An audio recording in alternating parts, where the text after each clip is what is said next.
Assalamualaikum warahmatullahi wabarakatuh. Sahabat Catch Me, gimana puasanya? Masih lancar kan semuanya? Ayo puasa ya. Malu kalau ngaku Islam tapi nggak pernah puasa. Banyak yang nggak puasa-puasa padahal orang Islam ya. Minimal kita di bulan puasa tuh ya puasa lah. Tuh. Terus kurangilah. Nah ini aku mau ngebahas satu hal ya tentang mulut. Mulut guys, mulut, MULUT. Jadi kalau kalian sering berbohong gitu ya, sering memfitnah orang gitu ya, semua kan berasalnya dari mulut ya. Suka makan yang gak halal gitu ya, makan haram dimakan, korupsi doyan gitu.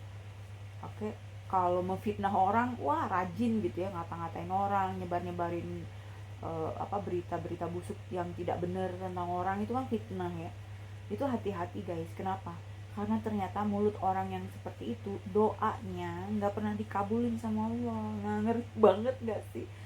Jadi aku baru-baru ini, bukan baru-baru ini sih, udah berapa tahun yang lalu lah, menemukan keterkaitan antara mulut yang suka bohong dengan doa yang nggak dikabulin. Jadi itu ada ininya guys, ada penjelasan ilmiahnya ternyata gitu loh. Jadi otak kita itu kan akan menerima perintah gitu kan. Misalnya kita bilang gerakin tangannya, dia akan gerakin tangan gitu kan, secara otomatis tuh si otak itu. Nah otak itu juga hanya bisa menerima perintah, dia nggak bisa membedakan mana yang bohong dengan mana yang jujur gitu. Nah ketika kamu sering banget berbohong, otak itu udah nggak bisa bedain lagi mana yang kejujuran, maksudnya mana yang realitas kamu, mana yang bukan realitas kamu.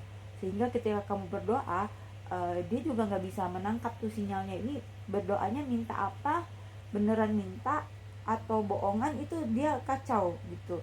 Nah seperti itulah singkatnya ya penjelasan ilmiahnya itu. Jadi ada keterkaitannya dengan otak, yang selama ini aku tahu kalau orang ya zolim suka memfitnah orang lain, ya itu jelas lah ya, itu mah nggak disukai sama Allah. Tapi ternyata ada penjelasan ilmiahnya guys. Jadi kalau mau doa kita dikabulin sama Allah, ya kita harus jujur dalam ucapan. Sehingga ketika kita berdoa, kita meminta sesuatu gitu ya, otak kita tuh emang benar-benar menangkap bahwa ini hal yang kita butuhkan gitu loh. Nah itu kayak ada koneksinya seperti itu ya. Ini menarik sih menurut aku. Dan ini ketika aku menemukan uh, apa ya informasi ini, itu benar-benar yang wow, ternyata kayak gini ya gitu.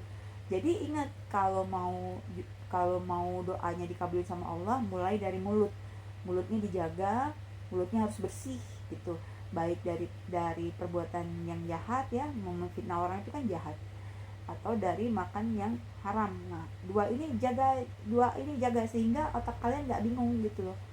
Jadi ketika kalian berdoa, otaknya benar-benar menerima, oh bahwa kamu memerlukan ini, sehingga istilahnya itu semesta bekerja gitu kan. Nah seperti itulah kurang lebih penjelasannya. Segitu aja dulu ya.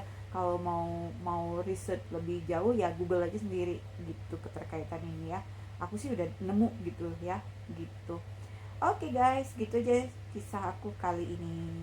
Assalamualaikum warahmatullahi wabarakatuh.